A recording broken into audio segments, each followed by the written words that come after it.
Hey parents, this is Dave Walsh, your student's honors chemistry teacher. I just wanted to take a minute and communicate to you some ways that you can use Genesis to help out the communication between me and you. Uh, Genesis can be used as a powerful tool, and with the flipped classroom, you can get more information from it than maybe traditional classes can offer. So what I've done is I have actually pulled up a student's Genesis account, and we can use this to show you how I'm trying to communicate to the parents and the students, whoever ends up having access to the Genesis account, their progress in the class. Now, the class is all asynchronous, meaning all the kids move at different speeds. So the couple of things that I want you to notice is that, first of all, a lot of you will have many blanks in Genesis, like this student does. You can see that there's a lot of things that aren't graded yet. That's no fault of your student, and it's no fault of mine. Because the students can move at their own pace, they can choose to do these things kind of as they feel comfortable with the material. And so you'll see that all of these are blank, but down here, this is the last one that was added. This is where the person who is the furthest has gotten in the class. So the person who is in the furthest in the class has gotten down to here, math with sig figs, and you can tell by the date, that's yesterday's date. So you can see that there's a whole bunch of assignments that they have completed that this student hasn't. And that's okay. How can I communicate to you that the student has to do an assignment or maybe lagging behind other students? What I will do is I will put a 0 in for assignments.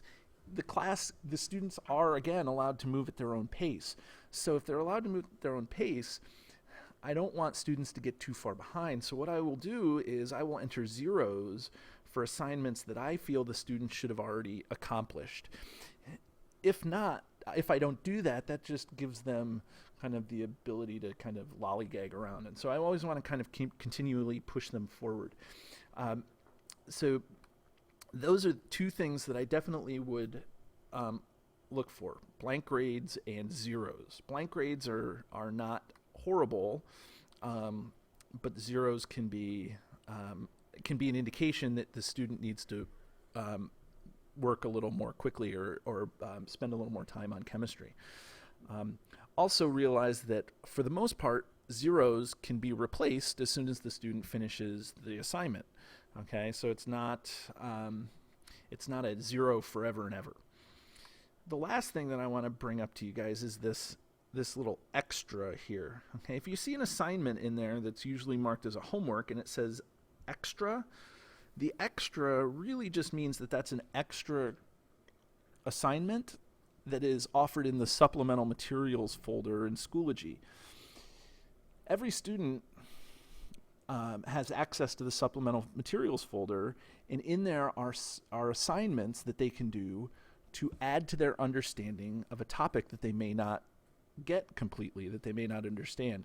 And if they do those assignments, the student will get credit for them. I will grade them. And so students do not have to do extra assignments. So if you see a blank, like this student has a blank here for this extra assignment, okay, that's fine. That's not going to count against them. Okay, so you'll see a lot of these in Genesis, but it's okay. Okay, if you have any questions, feel free to reply to the email that this is attached to, and we can talk about it anytime that you want. Feel free. Okay, thank you, parents. Have a great day.